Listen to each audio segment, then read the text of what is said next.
See, this young man wanted to stand up there, but up there is for the wannabe mayor. And I ain't no wannabe mayor. I am the man who will be mayor.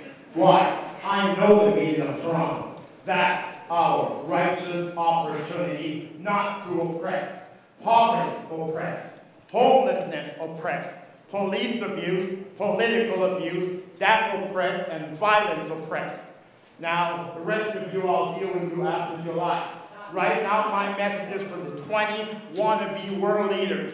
The next mayor of Toronto is here, and it's time for you to realize that the children are the first world leader. And at G20, you will realize that the children's voice will be heard, and you will not ignore the children of the world no more. Who I am don't matter.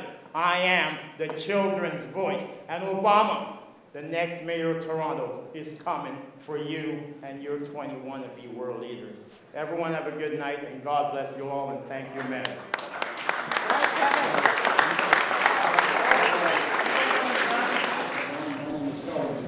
You don't know me, but you will by the end of this campaign. I'm a scientist and a chemical engineer. I think we have problems that need real scientific solutions. We have congestion, and it's 40 years in the making. They stopped the expressways in 1970, and we need them now. We've needed them for 20 years. And we have incineration available for garbage. It's worth $425 million in electricity and cost savings. If we don't do intelligent things, we're going to have the same old that we've had for the past 40 years. You want something intelligent? Vote for me. Otherwise, you'll end up with the same. Thanks, and good evening. Good evening, ladies and gentlemen. My name is Joseph Pampina, otherwise known as J.P. Pampina. I'm the Executive Vice President of JP Public Relations. I've won 3 PR awards. And basically, in 1980, I had a penicillin reaction, which left me blind. Since then, I've started 4 companies and made them very successful. I'm known as the man with the vision. So when you go out the doors, you go down the hall, you'll see my table there. There will be some information there. You can also go to my blog, which is jpformayor.ca. I'm Italian, I'm 54 years old, I've been married to the same lovely lady for 30 years, I've got a 15-year-old daughter, and I got one of the best staff people in the whole city. My candidates here, I really do hope they say what they're going to do, because I'm a doer and I'm a leader, and I think if you do elect me on election night, I'm going to turn it on for this city. Thank you very much. Good evening, everyone. My name is George Bagula, and I believe that I'm the mayor that Toronto has been looking for. My Parkdale Party team and I have very unique ideas on how to stimulate the city, and that starts with the exercise of our right to vote.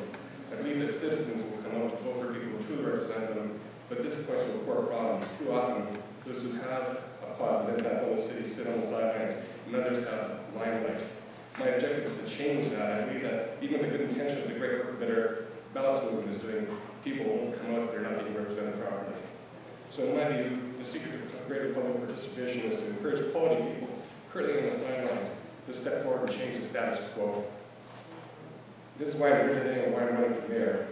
I want to show the citizens of this great city, and particularly those on the sidelines, that we can make a difference.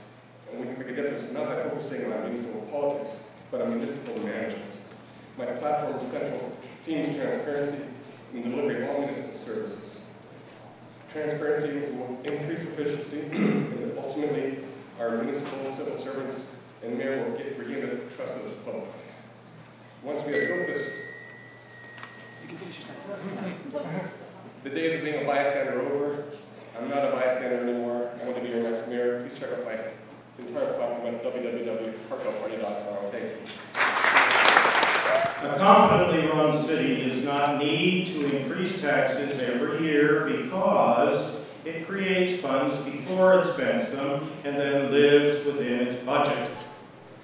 The hallmark of the outgoing civic government has been spending money it didn't have by borrowing it.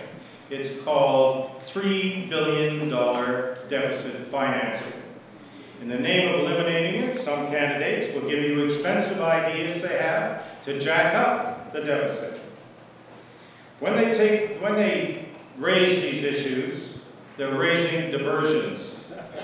They're not the core issue of fiscal reform. Torontonians, there is no quick fix. No woodpecker ever fell a rotten tree with a single peck. The only way to pay off this debt is with a budget that cuts the crap, and by all of us pulling together as a team, belt-tightening for a few years, not by continuing to borrow and spend, increase the debt, and not by multiplying tax burden on each of us and the next generation to keep paying it off. Thank you. All right, Word Up, Word of Mouth Wednesday. We're here at the debate for mayor. Do you mind introducing yourself? My name is Rocco Champong. How are you? How do you think today's debate went? Much like how council has been operating. I think it was a lot of back and forth, nothing really substantive said. I was the only candidate that really committed straight, well, not really, actually, that's a bit disingenuous. But I just think pitting the candidates to a position is a worthwhile time, so we know what they stand for, and we know what we're getting when we vote for them. And Rocco, how did you get into this debate? I know there's been usually 6 candidates in the debates. What's going on here? Well, you have to thank Dave Benslin and the fact that he put me on the ballot to be able to be selected by popular choice and just people I didn't even know. And I was actually surprised that I won. And I'm glad I had a great experience. And I joined the democratic process and debated my city. How can I go wrong with that? And if you just want to give us some more information on what your policies are, or where we can find more info on your... Well, www.roccoformayor.com is roccoformayor.com, and just contact us, if anything. Okay? Thank you. I'd pick someone who's for social justice, like me, because I'm up against the old boys network. What are you pointing at me for? I'm not an old boy network. All right, the young boys. I may be an old boy, but not a network.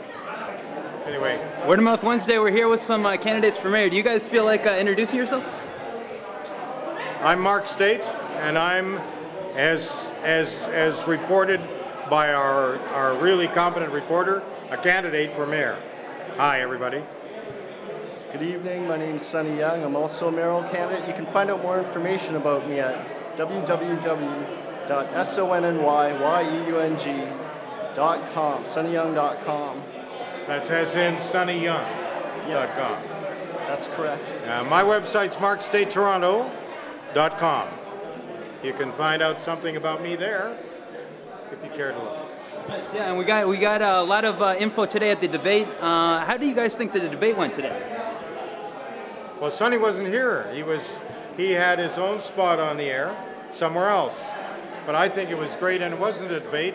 It was a forum where everybody contributed their ideas about the matter at hand, which was better ballots, something the citizens of Toronto should learn more about. Actually, I was across the street at Trinity College on the session on food security, which is very important that we get nutritious, healthy food for our young children so that they can concentrate. So I'll do a lot for the city in terms of promoting nutritious food and encouraging people to donate to the food bank so that there's plenty at the end of the month when people run out of money. For sure, and you were mentioning something about the G20, and I know that's a big thing coming to Toronto. Do you have any comments on the G20? Well, the G20 is in fact the G22 because it includes leaders from Spain and the Netherlands, and it's essentially leaders from 80% of the world economy. So they're just going to talk about capitalism and how to continue growing, probably expanding into Asia and Africa. It's compound consumption in a time of, I guess, austerity.